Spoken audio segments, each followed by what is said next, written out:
Course Plus. Expressway to elegant career. How to use the power of journaling to clear the mind.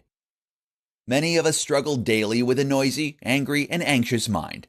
We have 1,000 thoughts racing all at once, and this causes us to be distracted, unhappy, and far less effective and efficient than we could be. The good news is that there are many different ways that you can overcome this noise, and many different tools that you can use to calm and clear the mind.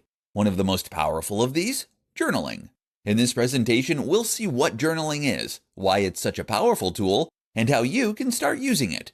So journaling essentially means keeping a diary of events and taking time to write down things that happen.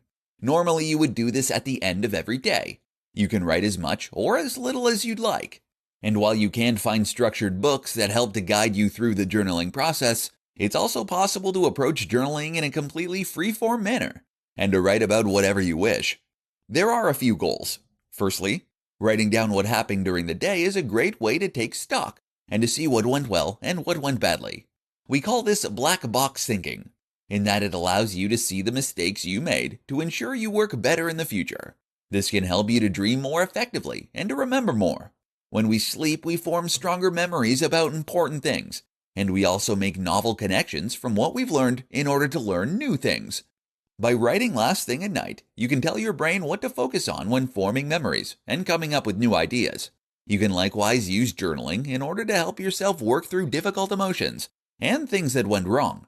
When you have an argument or you make a mistake, it's common to find yourself reacting harshly in the moment. This is naturally due to the cascade of neurotransmitters and hormones that flood into our brain. By taking time to take stock and to think about what happened logically, you can look at the problem with a much cooler head. The result, you wake up the next day with a calmer mind, and you are more likely to perform well and feel good about yourself.